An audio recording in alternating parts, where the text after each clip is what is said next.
Hi hello నమస్తే welcome to YR TV. నేను రంజిత్. తెలంగాణ రాష్ట్ర వ్యాప్తంగా ఏం జరుగుతుంది, వాస్తవాలేంటి, ఈ తెలంగాణ రాష్ట్ర రాజకీయాలలో జరుగుతున్న ప్రతి అంశాన్ని కూడా మనం ఈరోజు చర్చించుకోబోతున్నాం.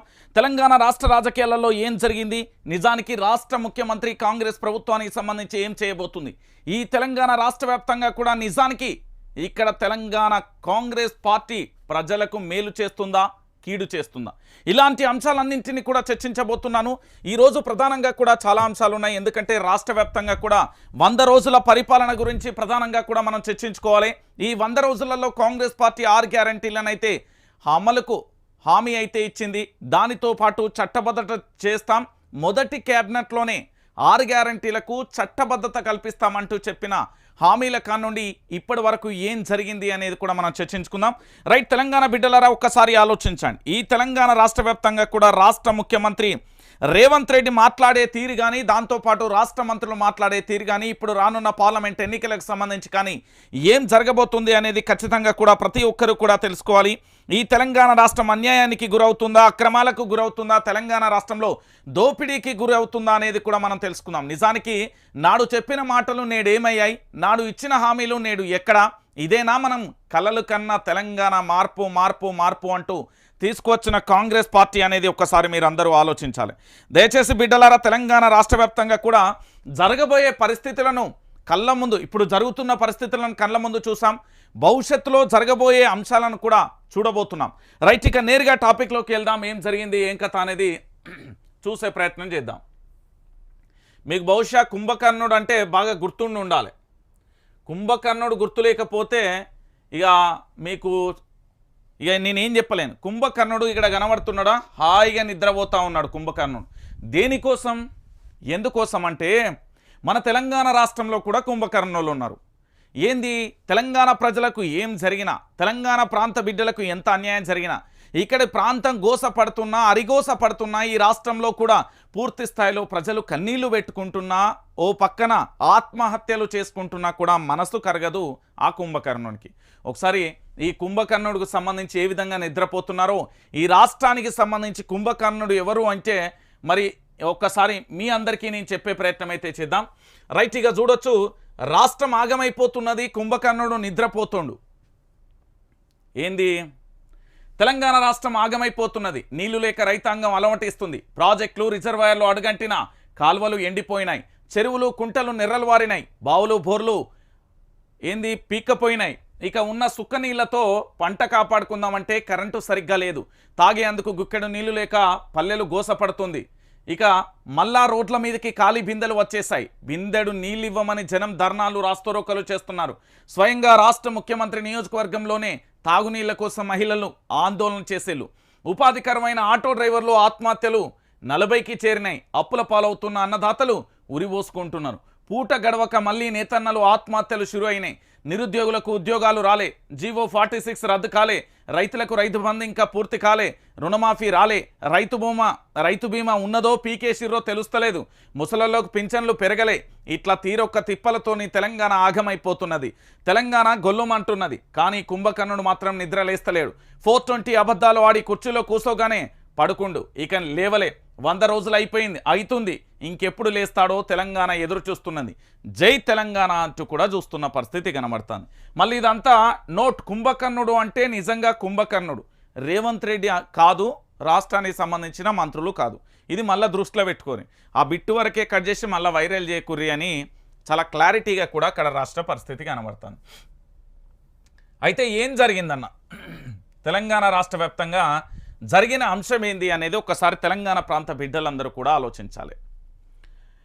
డిసెంబర్ 9వ తారీఖున ఈ రాష్ట్రంలో రైతులందరికీ రుణమాఫీ కావాలి, డిసెంబర్ నెలలోనే మెగా డిఎస్సి ఏర్పాటు చేయాలి, 6 గ్యారంటీలకు చట్టబద్ధత కల్పిస్తూ డిసెంబర్లో ఆమోదం తెలపాలి, జనవరి నుంచి పూర్తి స్థాయిలో పింఛన్లు పెరగాలి, రైతులకు సంబంధించిన రైతు బంధు అంటే పెట్టుబడి సాయం జనవరిలో అందాలి. జనవరి పోయింది, ఫిబ్రవరి పోయింది, మార్చి పోతుంది, రేపు పొద్దుగాల ఏప్రిల్ పోతుంది, మే పోతుంది, ఎన్నికలు కూడా వచ్చిన తర్వాత ఎవరం ఏమీ చేయలేని పరిస్థితి కనబడుతుంది. కాబట్టి తెలంగాణ రాష్ట్ర వ్యాప్తంగా కూడా అరిగోస సమస్యలు ఉంటా ఉంటే, ఓ పక్కన తెలంగాణ రాష్ట్ర వ్యాప్తంగా బిడ్డలందరూ అల్లాడిపోతూ ఉంటే, ఇదే తెలంగాణ రాష్ట్రంలో ప్రతి ఒక్కరూ కూడా నా తెలంగాణ రాష్ట్రానికి సంబంధించి ఆగమైపోతున్నది ఈ తెలంగాణ రాష్ట్రం, అడగంటిపోతున్నది ఈ రాష్ట్రం, దోసుకుంటుర్రు దాసుకుంటుర్రు అనే కాడికి వచ్చింది. నిజమే ఇది. తెలంగాణ బిడ్డలారా ఏమన్నా అనుకోరి, ఈ తెలంగాణ రాష్ట్రంలో జరిగిన ఏందో తెలుసా? మొట్టమొదటిసారిగా నీళ్ల పంచాయతీ షురువైంది. ఆటో డ్రైవర్ల ఆత్మహత్యలు కొనసాగుతున్నాయి. అన్నదాతలు అప్పులతోని ఉరివోసుకుంటున్నారు. దాంతోపాటు ఇప్పటి వరకు జీవో 46 రద్దు కాలే, ఇంకా రైతు బంధు రాలే, రైతు బీమా ఉన్నదో లేదో పీకేసిర్రో కూడా తెలియదు. ఇంకా ముందుకెళ్తే ఇట్లా తీరొక్కమైన ఇబ్బందులతోని తెలంగాణ రాష్ట్ర బిడ్డలు ఉన్నారు అంటే మీరు నమ్మినా నమ్మకపోయినా ఇది అక్షర సత్యం. ఏంది మార్పు మార్పు మార్పు? ఎవరి కోసం మార్పు? లేదు అక్కడ దొరపాలన ఉన్నది వద్దు అనుకున్నాం, కానీ ఇక్కడ ఎవరి పాలన వచ్చింది? మార్పు పేరుతో వచ్చిన ప్రభుత్వం మారింది తప్ప పరిపాలన ఎక్కడా మారలే. పరిపాలనలో ఇంకా కేసీఆర్ కంటే 10 ఆకులు ఎక్కువ ఈయన చదివినట్టున్నాడు. తెలంగాణ ప్రజలను కనీసం పట్టించుకున్న దాకా లేదు.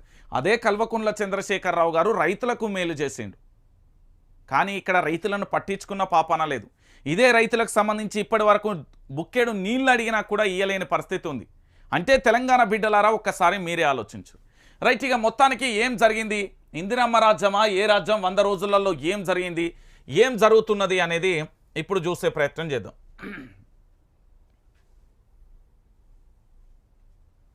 నేను కానీ వీళ్ళ కానీ వేశానంటే అని అప్పట్లో వచ్చిన ఓ సినిమాలో రాజేంద్ర ప్రసాద్ డైలాగ్ ఉంటుంది. ఆ సినిమాలో ఆయన మెజిషియన్, ఈ వీల వేస్తే ఏ మాయ జరుగుతుందని అందరినీ హడలేస్తుంటాడు. అట్లాగే 3 నెలల ముందు రాష్ట్రంలో ఇదే డైలాగ్ కాస్త భిన్నంగా వినిపించింది. మేము కానీ అధికారంలోకి వచ్చామంటే మొత్తం రాష్ట్ర ప్రజల జీవితాలను మార్చేస్తామన్నట్లుగా మాటలు చెప్పిర్రు. అధికారంలోకనైతే రానే వచ్చిర్రు, ఏదో చేస్తామని చెప్పిర్రు. ఏదో చేస్తామని అప్పుడు చెప్పిన మాటలు మాత్రం మర్చిపోయినట్లుగా కనిపిస్తుంది. 100 రోజులని ఆనాడు ఇచ్చిన హామీలన్నింటినీ బొందల కూర్చిర్రని జనం అందరూ మాట్లాడుకుంటున్నారు. రైట్, ఈ 100 రోజులలో జరిగిన యథార్థమైన సంఘటనలు ఏంటి? 100 రోజులలో అమలయ్యే గ్యారంటీలు, హామీలు. 6 గ్యారంటీలలో 13 హామీలు ఉన్నాయి. ఇందులో ముఖ్యంగా ఏంది? ఆర్టీసీ బస్సులలో మహిళలకు ఉచిత ప్రయాణం అమలు అవుతున్నది. మహిళలకు ప్రతి నెల 2500 రాలే. 500కే గ్యాస్ సిలిండర్ 100లో ఒక్కరికి ఇచ్చిర్రు. రైతు భరోసా ఎకరానికి 15,000 రాలే. కౌలు రైతులకు ఎకరానికి 15,000 రాలే. వ్యవసాయ కూలీలకు ఏడాదికి 12,000 రాలే. వరి పంటకు క్వింటాలకు 500 బోనస్ రాలే. ప్రతి ఇంటికి 200 యూనిట్ల ఫ్రీ 100 రోజులలో ఒక్కరికి కూడా చక్కగా రాలే. ఇల్లు లేని వారికి ఇంటి స్థలం ప్లస్ 5 లక్షలు రాలే. ఉద్యమకారులకు 250 చదరపు ఇంటి స్థలం రాలే. విద్యార్థులకు 5 లక్షల విద్యా భరోసా కార్డు రాలే. ప్రతి మండలంలో తెలంగాణ ఇంటర్నేషనల్ స్కూల్ ఊసేలేదు. చేయుత కింద 4,000 పింఛన్లు జాడపత్తలేదు. 10 లక్షల రాజీవ్ ఆరోగ్య బీమా పాతదే. ఒక్క బస్సు ఫ్రీ తప్ప ఏది అమలు కాలే. ఇక వీటితో పాటు మిగతా 420 హామీల సంగతి దేవుడెరుగు దేవుడెరుగు అని చెప్తున్నా. ఎందుకు అంటే తెలంగాణ బిడ్డలారా, 100 రోజులలో వీరిచ్చిన హామీలండి ఇవన్నీ. 100 రోజులలో ఖచ్చితంగా మేము అమలు చేస్తాం. 100 రోజులలో ఈ తెలంగాణ రాష్ట్ర వ్యాప్తంగా 6 గ్యారంటీలను అమలు చేసి పూర్తి స్థాయిలో తెలంగాణ రాష్ట్ర ప్రజలందరికీ కూడా అందిస్తామంటూ కూడా చెప్పిన ముచ్చట్లు ఇవన్నీ. ఇవేమో నచ్చినాయా? ఒక్కటి కూడా అమలైన దాఖలాలు లేదు. అంటే తెలంగాణ ప్రజలారా ఒకసారి ఆలోచించండి. వీళ్ళ యొక్క పరిపాలనలో ఇప్పటి వరకు వీళ్ళు 100 రోజులలో చేసిన పని ఏంటి అంటే 100 రోజులలో ఆగమాగం అయిపోయింది ఈ తెలంగాణ. ఎట్లా ఆగమైపోయింది, ఏం ఆగమైపోయింది అంటే ఒకసారి మీరు వినురు. మహిళలకు ఉచిత బస్సు ప్రయాణ పథకాన్ని ప్రారంభించిన సర్కార్ బస్సుల సంఖ్య పెంచడం మాత్రం మర్చిపోయింది. ఫలితంగా ఆడబిడ్డలు బస్సులలో ఒకరిపై మరొకరు దాడులు చేసుకునే దృశ్యాలు చూడాల్సి వచ్చింది. ఓవర్లోడ్తో బస్సులు నడపలేమని డ్రైవర్లు బస్సులు వదిలేసి వెళ్ళిన పరిస్థితులను కూడా చూస్తాం. కొన్ని సంఘటనలను చూస్తే చాలా విచిత్రం అనిపించింది. మరికొన్ని సంఘటనలు చూస్తే ఎందుకురా ఈ కరం అనిపించింది. ఇంకొన్ని సంఘటనలు చూస్తే అయ్యో ఇదేనా మన తెలంగాణ అనిపించింది. తెలంగాణ రాష్ట్ర వ్యాప్తంగా మహిళలకు ఉచిత బస్సు ప్రయాణం అనేది ఇచ్చిన తర్వాత మహిళలకు సంబంధించి గొడవలు చూసినాం. ఓవర్లోడ్తో బస్సు వెళ్తుంది, నేను నడపలేనని చూసాం. బస్సులు సమయానికి రావట్లేదు అంటూ చూసాం. మేము కాలేజీలకు వెళ్ళాలంటూ విద్యార్థులు కన్నీళ్లు పెట్టుకున్న దృశ్యాలు చూస్తాం. మా గ్రామానికి ఇప్పటికీ బస్సు జాడపత్తలేదు, గంట అవుతుంది, 2 గంటలు అవుతుంది, 3 గంటలనేది చూసాం. కొన్ని చోట్ల బస్సులు ఆపకుండా వెళ్ళిన తరుణాన్ని చూస్తాం. మరికొన్ని చోట్ల పురుషులకు బస్సులు దొరకక ఎట్లా వెళ్ళాలో తెలియని పరిస్థితి, ఇలా చాలా రకాలుగా ఇబ్బందులు ఎదుర్కొన్న పరిస్థితి తెలంగాణ రాష్ట్ర వ్యాప్తంగా చూసారు. ఇది వాస్తవమైన కోణం. ఈ తెలంగాణ రాష్ట్రంలో మొట్టమొదటి దృశ్యం ఏదైనా ఉన్నదంటే ఆర్టీసీ ఉచిత ప్రయాణం అని చెప్పి మహిళల మధ్య తన్నులాట పెట్టింది రాష్ట్ర ప్రభుత్వం. ఇది మీ అందరికీ తెలిసిన విషయమే. ఇక దానితో పాటు ఉచిత బస్సు ప్రయాణంతో తమ బ్రతుకులు ఆగమయ్యాయని ఆటో డ్రైవర్లు రోడ్డెక్కారు. ఆటోలలో ప్రయాణికులు ఎక్కకపోవడంతో పెట్రోల్ ఖర్చు రావడం లేదని ఆందోళన వ్యక్తం చేస్తారు. రైట్, దీనికంటే ముందు తెలంగాణ బిడ్డలరా అదొక్కసారి తెలంగాణ బిడ్డలరా ఒకసారి ఏం జరిగింది ఏం కథ అంటే ఈ తెలంగాణ రాష్ట్ర వ్యాప్తంగా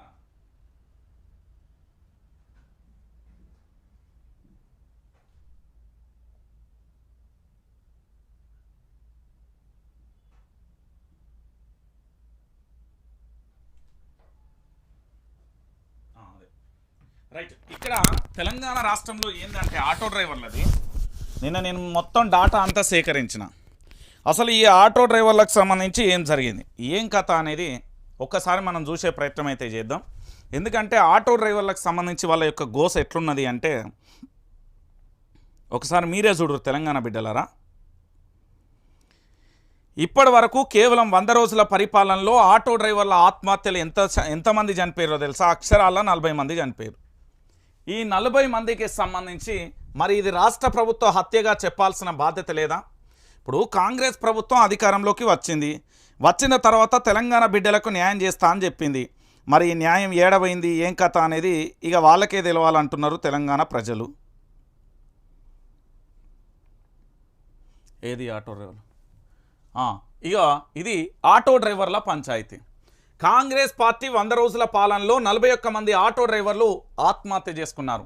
నిన్నటికి నున్న నిజామాబాద్ జిల్లా సంబంధించి కెనాల్ కట్ట ప్రాంతానికి సంబంధించిన స్వామి, అంతక ముందు మళ్ళొక్కసారి మహబూబాద్కు సంబంధించి గంగాపురం మండలం పెద్ద ఎల్లాపూర్ గ్రామానికి సంబంధించి దాంతోపాటుగా ఇట్లా వరుసగా కూడా ఆటో డ్రైవర్లు పిట్టల్లా రాలిపోతున్న పరిస్థితులు కనబడ్డది. ఇంటికి పెద్ద దిక్కునే గోలిపోతే ఆ ఇంటి పరిస్థితి ఏందో అది అనుభవించే వాళ్లకు మాత్రమే తెలుస్తుంది. ఇప్పుడు తెలంగాణలో కూడా ఇదే పరిస్థితి చోటు చేసుకున్నది. ఏంది? ఉచిత బస్సు ప్రయాణంతో తమ బ్రతుకులు ఆగమయ్యాయని ఆటో డ్రైవర్లు రోడ్డెక్కారు. ఆటోలలో ప్రయాణికులు ఎక్కకపోవడంతో పెట్రోల్ ఖర్చులు కూడా రావడం లేదని ఆందోళన వ్యక్తం చేశారు. దీంతో పూట గడవడం లేదని ఇప్పటి వరకు దాదాపుగా 40 మంది ఆటో డ్రైవర్లు ఆత్మహత్య చేసుకున్నారు. ఆటో డ్రైవర్ల ప్రాణాలు పోతున్నా కూడా మాట్లాడని సీఎం దీని గురించి మాట్లాడే వాళ్ళను బస్సులతో తొక్కిస్తానని కూడా వార్నింగ్ ఇచ్చింది. ఇక ఏం మాట్లాడతాం చెప్పుర్రి. ఇప్పుడు ఏదైనా పథకం తీసుకురావాలి. ఆ పథకం తీసుకొచ్చేటప్పుడు ఎట్లుండాలి? నలుగురికి ఉపయోగకరంగా ఉండాలి. దాంతోపాటు ఆ పథకం వల్ల మరెవరికి ఇబ్బంది కూడా రాకుండా ఉండాల్సిన పరిస్థితి ఏర్పడుతుంది. కానీ మన రాష్ట్ర ముఖ్యమంత్రి రేవంత్ రెడ్డి గారు తీసుకొచ్చిన పథకం వల్ల, ఈ కాంగ్రెస్ పార్టీ తీసుకొచ్చిన పథకం వల్ల ఏం జరిగింది అంటే ఆటో డ్రైవర్లు అదే ప్రజాభవన్, మహాత్మా జ్యోతిరావు పూలే ప్రజాభవన్ అని ఉన్నది కదా, ఆ ప్రగతి భవన్, గతంలో ప్రగతి భవన్, ఇప్పుడు మహాత్మా జ్యోతిరావు పూలే ప్రజాభవన్ వద్ద ఆటోను దగ్ధం చేస్తున్న పరిస్థితి కూడా చూసాం. దీనితో పాటు ఆటో డ్రైవర్లు దాదాపుగా ఇప్పటి వరకు 100 రోజులలో 41 మంది ఆటో డ్రైవర్లు ఆత్మహత్యకు పాల్పడిన సంఘటనలు కూడా చూసాం. ఇక పరిస్థితి ఇది ఇట్లున్నది. ఏంది అంటే దినదిన గండంగా మారిపోయింది. ఇంట్లో కనీసం ఇంటికి వెళ్ళి 4 రూపాయలతోని తినలేని, తిండి కూడా దొరకని పరిస్థితులలో ఆటో డ్రైవర్లు ఉన్నారు. కొంతమంది అనారోగ్యంతో బాధపడతా ఉంటే మరికొంతమంది ఆటోకు సంబంధించి ఏంది వాళ్ళు తీసుకున్న గిరిగిరి కానీ ఫైనాన్స్ కట్టలేక ఇబ్బంది పడుతున్న పరిస్థితి. ఇట్లా నానా రకాలుగా కూడా ఇబ్బందులు పడుతున్నారు ఆటో డ్రైవర్లు. ఇక మరో అంశం ఏంటంటే మీకు ఇది మాటలలో చెప్పాల్సిన అవసరం లేదు, మీరు కళ్ళ ముందు చూసిన సంఘటనే. అధికారంలోకి వచ్చిన నాటి నుంచి మేడిగడ్డ బ్యారేజ్ పిల్లర్ల మీద సర్కారు పెట్టిన శ్రద్ధ రైతుల పొలాలకు నీళ్లు ఇవ్వడం మీద పెట్టలేదు. దీంతో రాష్ట్రంలో వేలాది ఎకరాలలో పంటలు ఎండిపోయినాయి. రైతులు ట్యాంకర్లతో పంటలు కాపాడుకునే ప్రయత్నం చేస్తున్నారు. గతేడాది పుష్కలంగా వానలు పడ్డా కరువు వచ్చింది కాబట్టి నీళ్లు ఇవ్వలేకపోతున్నామని స్వయంగా ముఖ్యమంత్రి గారు చెప్తున్నారు. పంటకు నీళ్లు ఇచ్చేది లేదని తేల్చి చెప్పేసిన పరిస్థితి కనబడుతుంది. మీరందరూ చూసిళ్ళు, రాష్ట్ర ప్రభుత్వం అధికారంలోకి వచ్చిన తర్వాత కాళేశ్వరం కాళేశ్వరం కాళేశ్వరం కాళేశ్వరం ఒక జపం అయిపోయింది. పోనీ ఆ కాళేశ్వరం గురించి వీళ్ళు ఏమైనా చేసిన తర్వాత దాని గురించి ఎంక్వైరీ చేస్తారు కదా, ఆ ఎంక్వైరీ చేసిన తర్వాత ఏదైనా రిపోర్ట్ వచ్చిందా అంటే లేదు. అదే కాళేశ్వరం ప్రాజెక్టుకు సంబంధించి వీళ్ళు తెలంగాణ ప్రజల ముంగట నిజాలను బయట పెట్టిల్లా అంటే లేదు. కాళేశ్వరం ప్రాజెక్టుకు సంబంధించి అక్కడ మేడిగడ్డకు సంబంధించి 300 పిల్లలు ఉంటే అందులో కుంగినాయి 2 పిల్లలు మాత్రమే దాన్ని పట్టుకొని నానా హడావిడి చేస్తున్నారు. అన్నారం బ్యారేజ్కి సంబంధించి ఏదో లీకేజీలు ఉంటే ఆ లీకేజీలను పట్టుకొని నానా హడావిడి చేసేళ్ళు. గతంలో నాగార్జున సాగర్ కానీ శ్రీరామ్ సాగర్ ప్రాజెక్ట్ కానీ మూసీ నది ఎన్ని ఆ గేట్లు కొట్టుకపోలే, ఎన్ని బద్దలు కాలే, ఏం కాలే, మనం చూడలే చరిత్రను. ఆఖరికి వైఎస్ రాజశేఖర రెడ్డి పీరియడ్లకి పంజాగుట్ట ఫ్లైఓవర్ ఎత్తంటే అది కూలి కూడా ప్రాణాలు కోల్పోయిన పరిస్థితి కనబడ్డది. ఇక్కడ తాగునీటి సమస్యకు సంబంధించి కూడా పట్టించుకోని పరిస్థితి. ఇక సర్కార్ పంటలకు ఇచ్చే నీళ్ల పరిస్థితి లేకపోవడంతో వరి పొలాలను పశుగ్రాసంగా వాడుతున్నారు.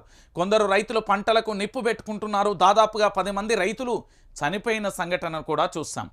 ఎందుకు ఈ విషయం వచ్చింది అంటే పంట ఏంది అప్పో సప్పో చేసిర్రు, ఎక్కడికో అక్కడి నుండి తెచ్చి తన పంటను కాపాడుకోవడానికి నానా రకాలుగా కష్టపడ్డ రైతులు.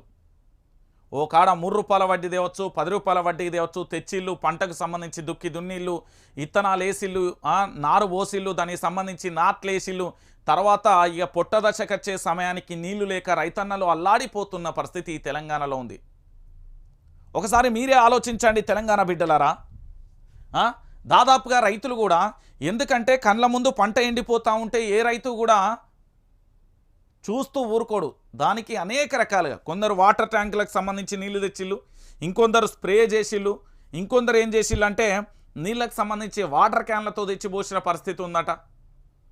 అంటే ఒకసారి మీరు అందరూ ఆలోచించాలి. దాదాపుగా 10 ఏళ్ల తర్వాత రాత్రి కరెంటు పాముకాటు మరణాలను చూడాల్సి వచ్చింది. నల్గొండ జిల్లా చిన్న నెమిలాకు చెందిన రైతు లింగయ్య రాత్రి సమయంలో పొలానికి నీరు పెట్టేందుకు వెళ్ళాడు. చీకట్లో పాము కుట్టింది. దీంతో తీవ్ర అస్వస్థకు గురై ఆయన ప్రాణాలు కోల్పోయిన పరిస్థితి కనబడింది. దానితో పాటు కొన్ని నెలల క్రితం వరకు రాష్ట్రంలో నీళ్లు పుష్కలంగా ఉన్నాయి. దీంతో రైతులు బోర్ల మోటార్ల కాస్త పైకి పెట్టారు. కానీ ఇప్పుడు అడగంటిపోవడంతో తిరిగి మోటార్లను కిందికి దింపుతున్నారు. ఈ ప్రయత్నంలో కరెంట్ షాక్ తగిలి సిరిసిల్లలో యువ రైతు ప్రాణాలు కోల్పోయాడు. మరో 3కి తీవ్ర గాయాలైన పరిస్థితి కనబడుతుంది. ఇది ఏంది అంటే మీ అందరికీ తెలుసు, గతంలో ఎప్పుడో కాంగ్రెస్ ప్రభుత్వం అధికారంలో ఉన్నప్పుడుకు అర్ధరాత్రి నీళ్ల కోసం కరెంటు బాయిల దగ్గరికి పోయి ఆ కరెంటు ఎప్పుడు వస్తుందా ఎల్లన్నా మల్లన్నా పుల్లన్నా ఓ లింగన్న అంటూ ఈలలు వేసుకుంటా కరెంట్ వచ్చింది అంటే ఆ కరెంట్ వచ్చిందంటే పోయి మోటార్లు వేసేటోళ్ళు. అర్ధరాత్రి బావుల దగ్గర కాపలా పడుకునేటోళ్ళు. దేనికోసం? కరెంటు కోసం. కరెంటు ఎప్పుడెప్పుడు వస్తుందా, నీళ్ళ పారకం ఎప్పుడు వారిద్దామా అని ఎదురు చూసేటోళ్ళు రైతులు. కానీ ఈరోజు ఏం జరిగింది? 10 సంవత్సరాల పాటు నిరంతరాయంగా కరెంట్ వచ్చింది. కల్వకుంట్ల చంద్రశేఖరరావు గారి ప్రభుత్వంలో, బీఆర్ఎస్ పార్టీ ప్రభుత్వంలో ఎక్కడా కూడా రైతులకి ఇబ్బంది కలగకుండా కరెంటు రావడంతో పాటుగా నీళ్లు కూడా పుష్కలంగా వచ్చిన పరిస్థితి కనబడ్డది. కానీ ఈరోజు ఏం జరుగుతున్నది? పాత రోజులను గుర్తు చేస్తూ, గదే పాతకాలాన్ని గుర్తు చేస్తూ ఈ కాంగ్రెస్ పార్టీ మళ్ళీ గదే పనిచేసిన పరిస్థితి కనబడ్డది. అంటే అర్ధరాత్రి బావుల దగ్గరికి పోవాలి, మళ్ళీ గదే నీళ్ళని దేవాలి, గదే కరెంటు కోసం ఎదురు చూడాలి. పాము కాట్లు, తేళ్ళు, మన్ను, మశానం గుచ్చి మా రైతన్న ప్రాణాలు కోల్పోయిన పరిస్థితి. ఒకప్పుడు వాగుల పొంటి, వంకల పొంటి చెరువులు ఎండాకాలంలో ఈ టైంలో మత్తళ్ళు పోసేవి. దాంతో చాలా చోట్ల కూడా బావులల్లో భూగర్భ జలాలు నిల్వ ఉండేది. కానీ ఈరోజు ఏంది కాళేశ్వరం ప్రాజెక్టును బంధుపెట్టి తెలంగాణ ప్రాంత రైతులకు అరిగోస చూపెడుతున్నది కాంగ్రెస్ సర్కార్. మీరు గుర్తుపెట్టుకోవాలి, ఇది నిజం. ఇక రైతు బంధును రైతు భరోసాగా మార్చి ఎకరానికి 15,000 ఇస్తామని చెప్పిన కాంగ్రెస్ అధికారంలోకి వచ్చాక ఆ విషయాన్ని మర్చిపోయింది. పాత రైతు బంధును కూడా ఇప్పటి వరకు సగం మంది రైతులకు కూడా ఇవ్వలేదు. అందరికీ ఇచ్చేస్తామని చెప్పిన సీఎం కేవలం 3 ఎకరాల వరకే ఇచ్చేస్తామని, ఇప్పుడు 4 ఎకరాలు ఉన్న వారికి ఇస్తున్నామని స్వయంగా ఆర్థిక మంత్రి అయిన రాష్ట్ర ఉప ముఖ్యమంత్రి బట్టి విక్రమార్క చెప్పారు. ఏమని చెప్పారు అంటే, ఆల్రెడీ పూర్తి స్థాయిలో రైతు బంధు సగం మందికి రైతులకు ఇచ్చేసామని రాష్ట్ర ముఖ్యమంత్రి రేవంత్ రెడ్డి స్టేట్మెంట్ ఇస్తాడు. లేదు గవాళ్ళకి ఎక్కడ ఇచ్చినాం, అసలు ఈయన 3 ఎకరాల వరకే ఇచ్చినాం, ఇప్పుడు 4 ఎకరాల నుంచి ఇస్తున్నాం అని రాష్ట్ర ఉప ముఖ్యమంత్రి అయిన బట్టి విక్రమార్క గారు చెప్తారు. అంటే ఒకసారి మీరు ఆలోచించండి, ఇక్కడ రాష్ట్ర ముఖ్యమంత్రి ఉప ముఖ్యమంత్రి మాట్లాడేదానికే సఖ్యత లేదు. అంటే వీళ్ళు చెప్పే మాటలు మనం ఎంతవరకు నమ్మచ్చు? ఒకసారి ఆలోచించండి తెలంగాణ బిడ్డలారా. నిజానికి ఇదంతా జరిగే ముచ్చట్నా అంటే కాదు. ఇక అధికారంలోకి రాగానే డిసెంబర్ 9న రైతులకు 2 లక్షల రుణమాఫీ అని చెప్పారు. తీసుకొని వాళ్ళు ఉంటే వెంటనే తెచ్చుకోండి, మేము రాగానే రుణమాఫీ చేస్తామని అన్నారు. కానీ 100 రోజులు అవుతున్నా ఇప్పటి వరకు కూడా రుణమాఫీకి అతి గతి లేని పరిస్థితి కనబడుతుంది. ఇక దీని గురించి పెద్దగా చర్చించాల్సిన అవసరం లేదు. ప్రతిరోజు కూడా చెప్తూనే ఉన్నా, ఏంది అంటే వీళ్ళు కేవలం హామీలను ఇస్తారు. ఆ హామీలు వాళ్లకు గుర్తు రావాలి. కుంభకర్ణుడు కాక నిద్రపోతాడు కదా, ఇట్లా నిద్రపోయినప్పుడు వాళ్ళ చుట్టూ ఉండే సైన్యం వచ్చి ఆయన ఎప్పుడైతే లేపుతారో గప్పుడే ఆయన కూడా లేస్తాడు. గదే జరుగుతుంది తెలంగాణలో, గుర్తుపెట్టుకోరి తెలంగాణ బిడ్డలారా, గదే జరుగుతుంది. ఇక్కడ వీళ్ళు చెప్పే ముచ్చట గట్లనే ఉంటుంది. ఇక 1,00,000కు పైగా ధరణి సమస్యలు పరిష్కరించామని సర్కార్ చెప్పుకుంటుంది. కానీ రైతులను ఎవరిని పలకరించినా తమ సమస్య అలాగే ఉందని, తమను ఎవరు సంప్రదించలేదని చెప్తున్నారు. ఇక ధరణికి సల్లగుండా ఈ ధరణినికి పూర్తి స్థాయిలో తెలంగాణ రాష్ట్ర వ్యాప్తంగా కూడా అరిగోసబడ్డారు. కానీ ధరణికి సంబంధించి ఇప్పటి వరకు ఈ రాష్ట్ర ప్రభుత్వం ఏం చెప్పింది అంటే, ఏమీ సమస్యలు అన్నీ తీర్చేసాం, ఎక్కడా ధరణి సమస్యలు లేవంటూ కడిగిన ఆనిముత్యాల లెక్క శుద్ధపూసల లెక్క చెప్తున్నారు. కానీ రియాలిటీ ఏంది, ఇప్పటి వరకు తెలంగాణలో ధరణి సమస్య మీద గిట్ల పుల్ల కూడా సూపు కూడా చూడలే. అంటే వాళ్ళ సెక్రటరియట్ల సచివాలయంలో వాళ్ళు ఏమైనా చేస్తే మనం చెప్పలేం. కానీ రియాలిటీలో మాత్రం రైతుల దగ్గరికి వీళ్ళు పోలే. ఇక 3 నెలల్లో ఇంటర్మీడియట్ విద్యార్థి మరణాలు పెరిగిపోయాయి. 25 మంది ఇంటర్మీడియట్ విద్యార్థులు ఆత్మహత్య చేసుకొని చనిపోయారు. ప్రస్తుతం రాష్ట్రంలో విద్యా శాఖ ముఖ్యమంత్రిగా రేవంత్ రెడ్డి దగ్గరే ఉంది. కానీ విద్యార్థుల ఆత్మహత్యల నివారణ చర్యలపై సీఎం ఇప్పటివరకు రివ్యూ చేసినట్లుగా కనిపించలేదు.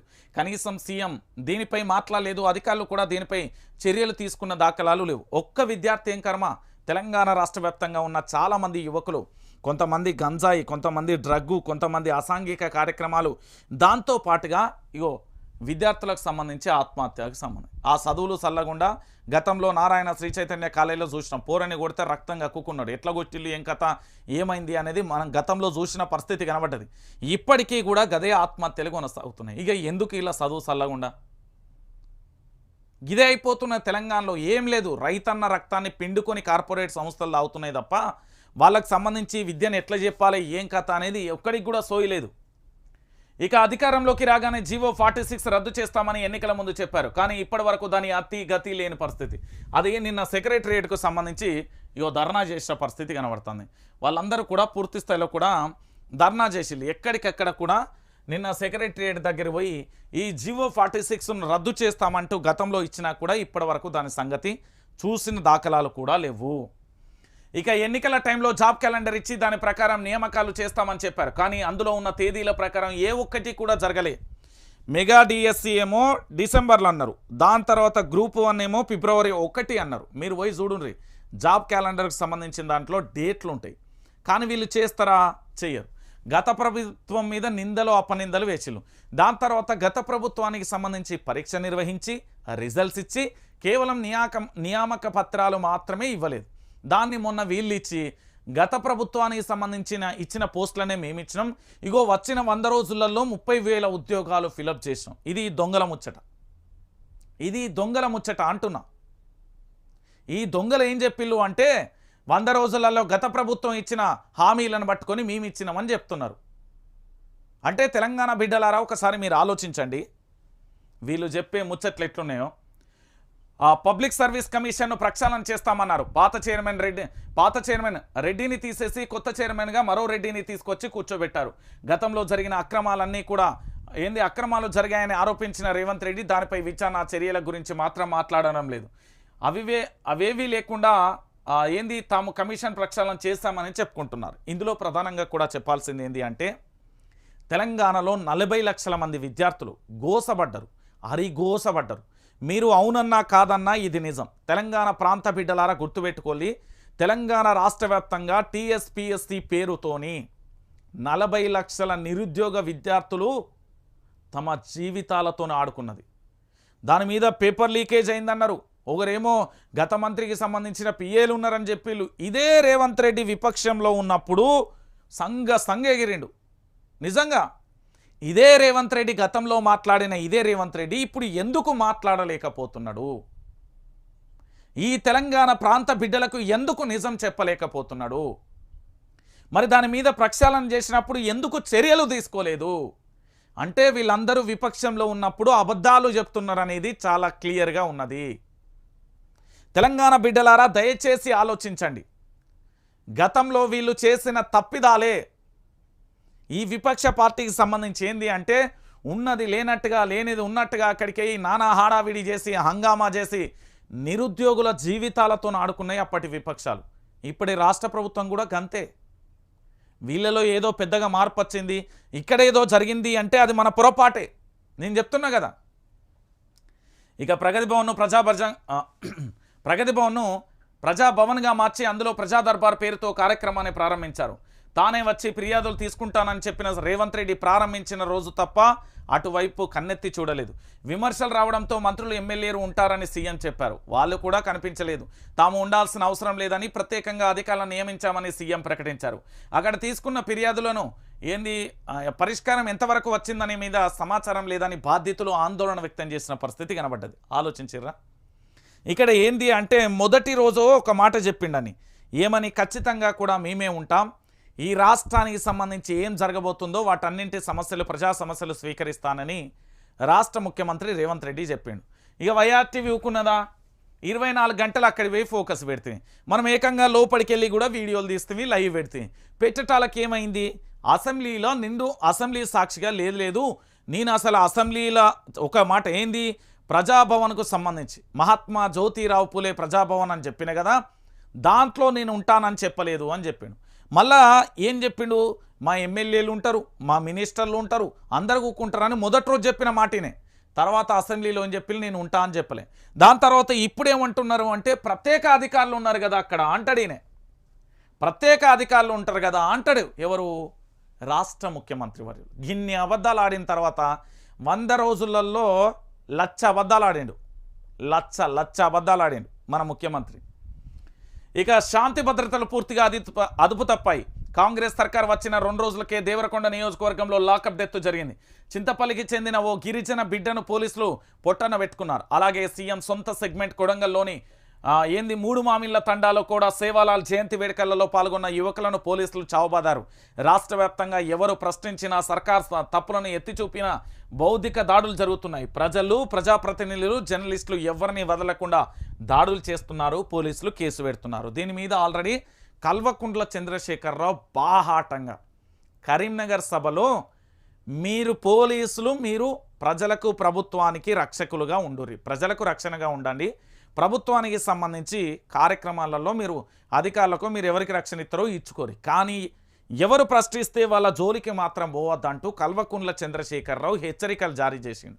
ఈ పోలీస్ వ్యవస్థకు సంబంధించి మరి గత ప్రభుత్వంలో ఫ్రెండ్లీ పోలీస్ అన్నాం. ఎప్పుడు పోలీసు వ్యవస్థ ఏంది అంటే ఎవరు అధికారంలోకి వస్తే వాళ్ళకైతే గులాంగిరీ చేస్తున్నారు. దీంట్లో ఎలాంటి డౌటు లేదు. ఇది నేను చెప్పిన మాట కాదు. ఈ రాష్ట్రానికి సంబంధించిన మాజీ ముఖ్యమంత్రి వర్యులు, తెలంగాణ ఉద్యమ నేత 2001 నుంచి 2014 వరకు బాపు చెప్పిన మాట. నేను బాపు అని పిలిస్తే ఆఖరికి రేవంత్ రెడ్డి కూడా నిన్న బాపు అని పిలిచిండు. ఏమని?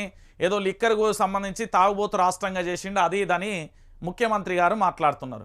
ఇక ముఖ్యమంత్రి గారు ఎంత చమత్కారం చేస్తున్నాడంటే ఆయన ఏమనుకుంటున్నాడో తెలియదు కానీ శాశ్వతం అనుకుంటుండ అధికారం. అది నీళ్ళ మీద నడకలెక్క, అది ఎప్పుడు ఉంటుందో ఎప్పుడు పోతుందో ఆయనకు కూడా తెలుసు, నాకు కూడా తెలుసు. ఆ అధికారం ఎన్ని రోజులు ఉంటుందో ఎన్ని రోజులు పోతుందో తెలుసు. కానీ ఆయన ఏంది అంటే ఉన్నది లేనట్టుగా లేనిది ఉన్నట్టుగా ఏదో మసిబూసి మారేడికాయ చేసే ప్రయత్నం చేస్తున్నాడు. సో మొత్తానికి 100 రోజులలో మన రాష్ట్ర ముఖ్యమంత్రి వర్యులు రేవంత్ రెడ్డి గారు అదేవిధంగా కాంగ్రెస్ పార్టీకి సంబంధించి ఎంత అద్భుతంగా చేసింది అనడానికి ఒక ఉదాహరణగా మీకు చూపించే ప్రయత్నం చేసిన. సో మొత్తానికి ఏం జరిగింది ఈ రాష్ట్రంలో అంటే మీరందరూ చెప్పాల్సిన పరిస్థితి ఉంటుంది. ఇక చూడుర్రి తెలంగాణలో ఏం జరిగింది, తెలంగాణలో ఏం జరుగుతున్నది, ఇక నిజాలు, ఇక వాస్తవాలు మొత్తం మీరు పూర్తి స్థాయిలో చూడొచ్చు. నీళ్ళో రామచంద్ర గుక్కడి నీళ్ళ కోసం జనం తిప్పలు, పట్నం తేడా లేకుండా నీటి కోస, తాగునీళ్ళ కోసం మళ్ళీ ట్యాంకర్ల దగ్గరకు వస్తే, సాగునీళ్లు లేక ఎండుతున్న పంటలు వానలే పడలే, ఏంది మమ్ముల బదనాం చేయొద్దంటున్న మంత్రి. ఇక చూడుర్రి ఇది సిటీకి సంబంధించి నడి ఒడ్డున నీళ్ళ గోసకు సంబంధించిన అంశం. ఎందుకు నేను ఈ విషయాన్ని చెప్తున్నా అంటే తెలంగాణ ప్రజలారా ఒకసారి చూడండి. హైదరాబాద్ ఉస్మానియా యూనివర్సిటీ ప్రాంతంలోని కాలనీ వాసులు నీళ్ల కోసం గోసపడుతున్నారు. నల్లాలలో నీళ్లు రాక, బోర్లలో నీళ్లు లేక ట్యాంకర్లపై ఆధారపడుతున్నారు. ఓయూ నెంబరు 4, 5 కాలనీలలో ట్యాంకర్ల దగ్గర మహిళలు బిందెలతో కుస్తీ పడుతున్న పరిస్థితి కనబడుతున్నది. ఆల్రెడీ రాష్ట్రంలో నీటి సమస్య నానాటికి పెరిగిపోతున్నది. వేసవి మొదట్లోనే పరిస్థితులు ఇలా ఉంటే ఏప్రిల్ మే నెలలో పరిస్థితులు ఊహించుకొని ప్రజలు ఆందోళన పడుతున్నారు. అటు పంటలకు నీరందక రైతులు ఆందోళన చెందుతున్నారు. వేలాది ఎకరాలలో వరి పంట పూర్తిగా ఎండిపోతున్నది. పంటలను కాపాడుకునేందుకు చివరి ప్రయత్నంగా కూడా ట్యాంకర్లను వాడుతున్న పరిస్థితి కనబడుతుంది. ఇటు మరోవైపు హైదరాబాద్లోని సిటీ నడిబొడ్డున కూడా నీళ్ళకు సంబంధించిన పంచాయతీ ఎట్లున్నదో కూడా చూస్తున్నారు. ఇక మమ్మల్ని బదనాం చేయొద్దు మంత్రి పొన్నం ప్రభాకర్ అన్న చెప్తున్నాడు. ఏమని చెప్తున్నాడో తెలుసా? ఇక చూడుర్రి, పొన్నం ప్రభాకర్ అన్న ఓ ముచ్చటే చెప్తున్నాడు. రాష్ట్రంలో నీటి కొరత సమస్య విషయంలో తమలను బదనాం చేయొద్దని మంత్రి పొన్నం ప్రభాకర్ అన్నారు. బీఆర్ఎస్ హయాంలో వర్షాలు పడలేదని, అందుకే ఇప్పుడు కరువు వచ్చిందని ఆయన చెప్పారు. దీనిని తమపై తోసేసి బదనాం చేయడం సరికాదని. ఈ మాటలు మాట్లాడడానికి కొంచెం అన్న మానవతా కోణంలోనైనా ఆలోచించాలి. మానవత్వం అనేది ఒకటి ఉంటుంది. బీఆర్ఎస్ ప్రభుత్వంలో వర్షాలు దుమ్ము పడి సిటీలకు సంబంధించి కాలనీలు అన్నీ జలమయమైపోయి పడాల్సిన దానికంటే వర్షాపాతం నమోదైందా కాలేదా అని గతంలోనే చాలా క్లియర్ కట్గా చెప్పిన. వర్షం ఎంత పడాలనో దానికి ఇంకా 2 ఆకులు ఎక్కువనే పడ్డది. ఈరోజు ఏం చెప్తున్నారు అంటే కరువు కాటకాలు వస్తున్నాయి కాబట్టి వీళ్ళకు పరిపాలన అంటే అడ్మినిస్ట్రేషన్ వీళ్ళ భాషలో ఏ విధంగా చేయాలో తెలియదు కాబట్టి, ఎవరి మీద నెపం వేయాలనో తెలియదు కాబట్టి గత ప్రభుత్వం మీద నెపం ఎత్తా అంటే ఎవడా నూకుంటాడా? ఈడిసిది అంతాడు. ప్రజలు అదే చేస్తారు. చూడురు మీరు. ఇక సూర్యాపేట జిల్లా నూతనకల్లో ఎస్ఆర్ఎస్పీ ఆయకట్టు చివరి భూములకు నీళ్ళు అందడం లేదు. ఇక కాల్వలను మరమ్మతులు చేయకపోవడంతో తమకు నీరు అందడం లేదని రైతులు ఆవేదన వ్యక్తం చేస్తున్నారు. అధికారులకు చెప్పినా పట్టించుకోకపోవడంతో స్వయంగా రైతులే కాల్వల్లోకి దిగి చెట్లను ముళ్ళ పొదలను తొలగించి కాలువలలో వస్తున్న కొద్దిపాటి నీరుని ఏది మంచనపల్లి, శిల్పకుంట్ల, నూతనకల్, ఎర్రపహాడ్, దిర్శనపల్లి ఈ గ్రామాలకు సంబంధించిన రైతులు పంటలకు మళ్లించుకుంటున్న పరిస్థితి కనబడుతున్నదట. ఇక చూసిర్రా రైతుల కోసం. ఓ పక్కన నీళ్ళకు సంబంధించి ఈ చిత్రమేమో గిదే ఉస్మానియా యూనివర్సిటీ 4-5 కాలనీలకు సంబంధించిన నడి రోడ్డు మీద నీళ్ళ పంచాయతీ. ట్యాంకర్లు రావడంతో ఇక చూడురి గత రోజులను గుర్తు చేసిళ్ళు కాంగ్రెస్ ప్రభుత్వం. గతంలో గిదే బిందెలు గిదే నీళ్ళ కోసం మనం ఎంత అవస్థ పడ్డాం, ఎంత ఇబ్బంది పడ్డాం తెలంగాణ బిడ్డలారా, ఎంత అరిగోస పడ్డామో ప్రతి ఒక్కరికి కూడా తెలుసు. గతంలో మనం పడ్డ గోసలు అంతా ఇంత కాదు. తెలంగాణ రాష్ట్ర వ్యాప్తంగా మనం పడ్డ అరిగోస నీళ్ళ కోసం కిలోమీటర్ల మేర బిందెలు పట్టుకొని పోయినాం, బకెట్లు పట్టుకొని పోయినాం. దాంతోపాటు ఎడ్ల బండ్లల్లా ప్లాస్టిక్ డ్రమ్ములతో పోయినాం. మళ్ళీ బాయిల కాడికి పోయి ఆ మోటార్లు వేసుకొని నీళ్ళు పోతా అంటే ఆడ కరెంట్ షాక్ కాడి ఆ మోటార్ లోపడబడి ఆ మోటార్తో ఎవరన్నా వాడడమో, దాంతోపాటు వాగుల పొంటి పోయి ఆ బాయిలల్లో వాడు వాగులల్లో వాడు ఇవన్నీ మనం గ్రామాలలో చూస్తూనే ఉంటాం. ఆఖరికి పట్టణ ప్రాంతంలో కూడా పరిస్థితి ఎట్లున్నది అంటే ఇగో ఇట్లున్న పరిస్థితి కనబడతా. ఇక ఇంతకంటే దారుణమైన ముచ్చటి ఈ తెలంగాణలో ఇంకెక్కడైనా ఉంటుందా? మీరే ఆలోచించండి తెలంగాణ బిడ్డలారా. ఎందుకు నేను ఈ విషయాన్ని చెప్తున్నానంటే తెలంగాణ రాష్ట్ర వ్యాప్తంగా నీళ్ల కోసం ఇది ప్రజలు పడుతున్న గోస. దీనికి సంబంధించి చూసినాం. ఇక నిన్న ఆటో డ్రైవర్లకు సంబంధించి మన సిద్దిపేట ఎమ్మెల్యే హరీష్ రావు 10 లక్షల ఎక్స్గ్రేసియా ఇవ్వాలని డిమాండ్ చేసిండు. ప్రభుత్వంలో చలనం లేకపోవడం బాధాకరణం. అనాథగా మిగిలిన తనయుడు. నిన్న ఆటో డ్రైవర్కి సంబంధించి ఆడియో మనం విన్నాం కదా. స్వామికి సంబంధించి ఈయన పూర్తి స్థాయిలో కూడా నిజామాబాద్ జిల్లాకు సంబంధించిన కిల్లా కెనాల్ కట్ట ప్రాంతంలో నివాసం ఉంటున్నాడు. అంటే ఆటోకు సంబంధించి జీవనోపాధి లేదు, ఇక నాకు కుటుంబాన్ని నడపడం కష్టంగా ఉంది, నేను ఉండలేకపోతున్న చెల్లమ్మ నా కొడుకును చూసుకొని వాళ్ళ చెల్లెకు వాయిస్ మెసేజ్ పంపించాడు. దాని తర్వాత వాళ్ళ ఆటో యూనియన్ సభ్యులందరికీ కూడా వాయిస్ మెసేజ్. దాంతోపాటు తనతో 7 అడుగులు నడిచిన తన భార్య ఒంటరిగా వదిలేయలేక తనను కూడా ఇద్దరు కలిసి ఆత్మహత్య చేసుకొని చనిపోయారు. వాళ్ళకి సంబంధించి 10 లక్షలు ఇవ్వాలని హరీష్ రావు డిమాండ్ చేశాడు. ఇక విద్యుత్ ఘాతంతో కూడా మనం చూసిన పరిస్థితి కనబడుతుంది. ఇక దీనికి తోను ఇక మరో అంశం, బట్టి కావాలనే కింద కూర్చున్న యాదాద్రి ఈవోపై బదిలీ వేటు. ఇది స్వయంగా కూడా పాపం బట్టి విక్రమార్కకు సంబంధించిన వీడియోలు మనం చేసినాం. ఇన్ఛార్జి ఈవో రామకృష్ణారావు బదిలీ. వేద ఆశీర్వచన సమయంలో ప్రోటోకాల్ పాటించలేదని చర్యలు. కొత్తగా 10 పీటలు కొనుగోలు చేసిన అధికారులు. ఏం జరిగింది? యాదాద్రిలో ఈ నెల 11న ముఖ్యమంత్రి పర్యటన సందర్భంగా డిప్యూటీ సీఎం బట్టి విక్రమార్కకు అవమానం జరిగింది. అందరూ పైన కూర్చొని దళితుడైన బట్టి విక్రమార్క బీసీ అయిన కొండ సురేఖను చిన్నపీటలపై కూర్చోబెట్టారు. దళితుణ్ణి అవమానించారంటూ ఇది దేశవ్యాప్తంగా సంచలనంగా మారింది. అయితే తనను ఎవరూ అవమానించలేదని, తానే కావాలని కింద కూర్చున్నానని డిప్యూటీ సీఎం బట్టి విక్రమార్క గారు చెప్పుకొచ్చారు.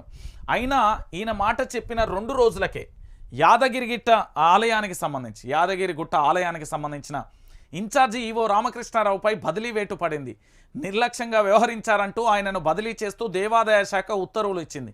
కొత్తగా ఈవోగా భాస్కర్రావును నియమించింది. మరోవైపు పీటలతో ఈ సమస్య తలెత్తడంతో అధికారులు చర్యలు మొదలు పెట్టినట్లుగా తెలుస్తుంది. కొత్తగా 10 పీటలను కొనుగోలు చేసినట్లుగా చెప్తున్నారు. ఇంతవరకు బాగానే ఉన్నా తాను కావాలనే భక్తితో దేవుడికి దండం పెట్టుకోవాలనే కింద కూర్చున్నానని బట్టి విక్రమార్క స్పష్టం చేశారు. అయినా కానీ ప్రోటోకాల్ పాటించలేదని ఇన్ఛార్జి ఈవోపై చర్యలు ఎందుకు తీసుకున్నారో ఇప్పటికీ తెలంగాణ రాష్ట్ర ప్రజలకు, దాంతోపాటు దేవాదాయ శాఖ తీరును చూస్తే మాత్రం యాదాద్రిలో బట్టి విక్రమార్కకు, కొండ సురేఖకు అవమానం జరిగింది నిజమే అనేది క్లారిటీ వచ్చేసింది. ఎందుకు ఈ విషయాన్ని చెప్తున్నానంటే, సరే ఇప్పుడు ఏమని చెప్పిండు బట్టి విక్రమార్క అన్న ఒక మాట చెప్పిండు. నేను కావాలనే కింద కూర్చున్నా, దేవుడి దగ్గరికి సంబంధించి భక్తి శ్రద్ధలతో కూర్చున్నా అని చెప్పిండు. సరే బట్టన్న దానికి సంబంధించి నిజమే చెప్పిండు అనుకుందాం. బట్టి విక్రమార్క అన్న నిజం చెప్పిన తర్వాత కూడా ఇదే యాదాద్రి ఆలయానికి సంబంధించిన అధికారులు ప్రోటోకాల్ పాటించలేదని మరి ఆ ఈవోపై ఎట్లా చర్యలు తీసుకున్నారు అంటే, బట్టి విక్రమార్క అన్నకు అదేవిధంగా మా జిల్లాకు సంబంధించిన కొండ సురేఖకు సంబంధించి వీళ్ళిద్దరికీ అవమానం జరిగింది నిజమే. ఇది తెలంగాణ ప్రాంత బిడ్డలందరూ గుర్తుపెట్టుకోవాలి. ఎందుకు అంటే యాదాద్రి ఈవోపై బదిలీ వేటు పడింది అంటే ఖచ్చితంగా కూడా అవమానం జరిగింది అనేది స్పష్టమవుతున్నది. మరి ఏది జరగకపోతే ఎందుకు చర్యలు తీసుకున్నారో కూడా దేవాదాయ శాఖకు సంబంధించి చెప్పాల్సిన బాధ్యత ఉంటుంది. ఇక మీరే ఆలోచించుర్రి తెలంగాణ బిడ్డలు. ఇక దీనికి తోడు మనం గతంలో చాలా వరకు చూసినాం.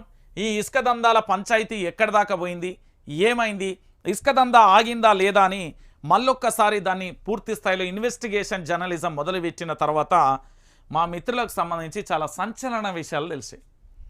ఆంధ్ర నుంచి అక్రమంగా తరలింపు, భద్రాద్రి జిల్లాలో 15 లారీల సీజ్, రాజకీయ నేతల ప్రమేయంపై అనుమానాలు. కొద్ది రోజుల క్రితమే భద్రాచలంలో లారీల సీజ్, పోలీసుల పహారా నుంచి లారీలు మాయం, ఇప్పుడు కూడా మాయం చేస్తారంటూ విమర్శలు. ఆంధ్రప్రదేశ్ నుంచి యథేచ్ఛగా అక్రమంగా ఇసుక రవాణా కొనసాగుతుంది. ఇటీవల కొద్ది రోజులు ఇసుక దందా ఆపిన కేటుగాళ్లు మళ్లీ రవాణా మొదలుపెట్టారు.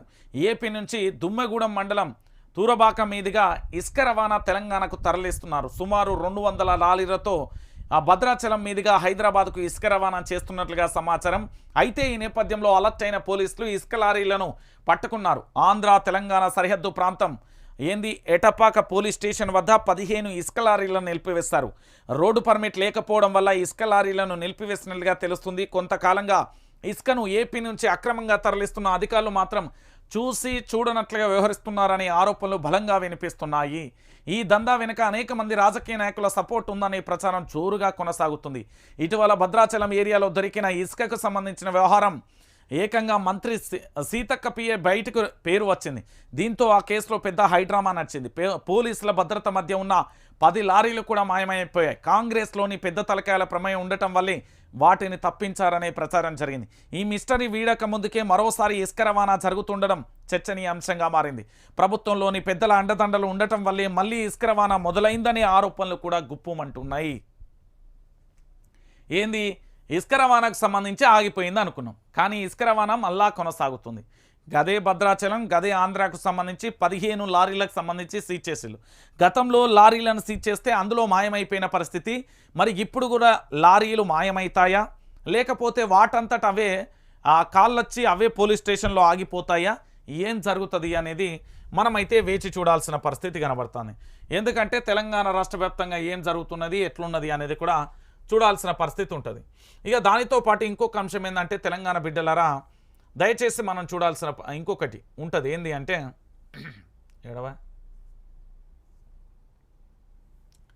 ఇక అన్న ఇంటికి తమ్ముడు వచ్చిండు, ఇందులో కొత్త ఏమీ లేదు, ఓదార్చడానికి వచ్చిండు అంతే. సీఎం రేవంత్ రాకపై జితేందర్ రెడ్డి ప్రకటన. ఎందుకు అంటే ఏ బీజేపీకి సంబంధించి టికెట్ ఆశించిండు. టికెట్ ఆశించడం వల్ల ఆయనకు రాకపోవడంతో అక్కడ కలిసిండు. మరి ఏమవుతుంది ఏం కథ అనేది కూడా మనం వేచి చూడాల్సిన పరిస్థితి కనబడుతుంది. సో మొత్తానికి తెలంగాణ రాష్ట్ర వ్యాప్తంగా జరుగుతున్న ఈ అంశానికి సంబంధించి అయితే మనం చూసాం.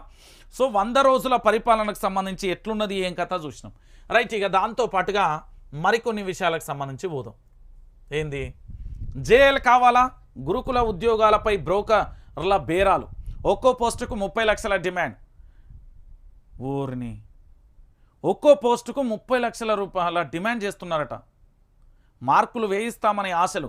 1:2 జాబితాలోని అభ్యర్థులే టార్గెట్. ఆందోళన బాటలో అభ్యర్థులు. ఇటీవల ప్రజాభవన్ ఎదుట ధర్నా, సెక్రటరియట్ ముట్టడికి సన్నాహాలు, ట్రిప్ వ్యవహారంపై అనుమానాలు, కట్ ఆఫ్ మార్కులు ప్రకటించిన ట్రిప్, ఇక ఎంపికైన అభ్యర్థుల మార్కులు వెల్లడించకపోవడంపై ఆందోళన, ఆర్టీఐ కింద కోరిన స్పందన కరువు.